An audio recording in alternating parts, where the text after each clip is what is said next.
baka mabash na naman ako niyan. Magandang gabi, Pasay! Magandang gabi, Metro Manila! Una sa lahat, kami po ay nagpapasalamat sa inyong napakainit na pagtanggap sa amin. Mga kababayan, tagus po sa aming puso ang inyong pagmamahal. Mga kababayan, ang inyong lingkod na si Senator Bong Revilla, ito pong taon na ito ay 30 years na po ako sa paglilingkod sa bayan. It's my 30th year in public service.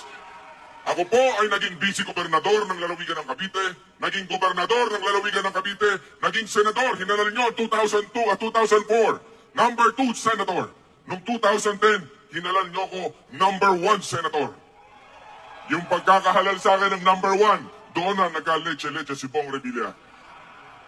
Akala tatakbo na ako sa mas mataas na posisyon. Pero mga kababayan, dinurog man nila ako, bumangon ako, at lumabas ang katotohanan na walang kasalanan si Bong Revilla. Kaya sabi ko nga, kahit saan ako magpunta, si Bong Revilla ay isang mandirigma.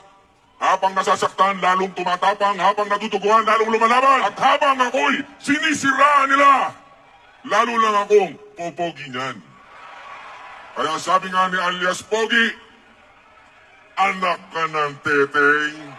Kaya sa inyo po, sinasabi nila, nagbudots lang daw ako. Totoo, nagbudots ako sa Senado. Nagbudots ako ng 2,000 panukalang batas at nakapagpasa ng 343 na batas na ngayon na pinapakinabangan ngayon ng ating mga teachers. Yung kabalikat sa Pagtuturo Act, natatanggap ang ating mga guro. Dati 5,000. Ngayon taon na to, 10,000 na. Palakpakan natin ang ating mga guro. Sa kayong mga estudyante, yung anti-no permit, no exam policy, bawal na ngayon yan. Dahil sa ating batas, kahit hindi fully paid ang ating mga kabataan, pwede silang mag-exam. Kaya marami pang batas, yung ating pong lola at lolo, yung expanded centenarian law na pinaglaban namin ni Manang Aimee, yung ating mga lola at lolo, 80, 85, 90, 95.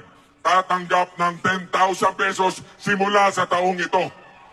Kaya sa inyo pong lahat, umasa kayo na si Bong Revilla ipaglalaban ang karapatan ng bawat isa sa inyo. Kahit buhay ko, itataya ko para sa inyo.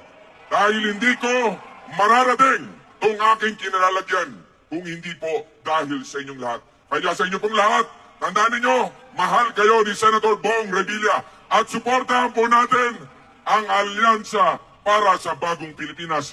Abi Binay, Villar, Tolentino,